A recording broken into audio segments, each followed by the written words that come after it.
So, ito yung activity, di ba? Oh, nilagay ko dyan yung bigat ko. Ilan ba bigat ko ulit? 62 kilos ako eh. 62 kilos. 62. 6, 2, yan. 62 kg ako, 62 kg. Tapos, gagawin ko, lagay ako dyan ng equal. Kailangan mag-focus ka. Equal. Tapos, select ko ito. Pagka-select ko nyan, mag-times ako. Times. Pagkatapos nyan, ilalagay ko yung coordinates nito. Di ba kasi yan B? Edi yan ilalagay ako ng B na malaki. Yan. Pero, para mag-focus lang siya dito sa may B3, maglalagay ako ng dollar sign. $sign. Tapos ako lalagay ng 3. Yan.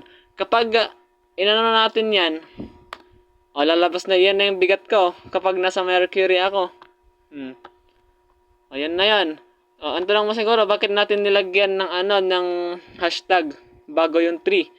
Para mag-lock siya doon sa may B, sa row B, ay sa column B, row 3. Kaya naglagay tayo ng dollar sign dyan sa gitna ng B at 3. Kaya yan, kapag mangyayari dyan, kapag itadrag mo siya, itadrag mo, lalabas na lahat ng as you can see, di ba 62 kilos ako, yung normal na, na pala neto, na timbang ka. Pag titignan natin dito sa may earth, 62 kilos ako. Yan yung tamang answer. 62 kilos. Ganon. Yan. Tapos yung formula pala sa para masukat natin yung bigat natin pag nasa ibang planeta tayo is mass, pala neto. Wait lang, weight.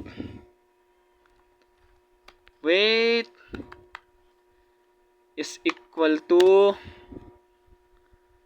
mass times height. Mass. Pag sinabi nating mass, kung gaano tayo kabigat. Okay. Times gravity. Gravity.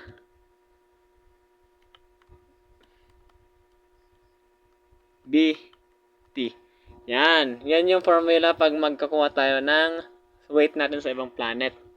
Okay. Yung weight natin is equal to our mass times yung gravity ng planeta.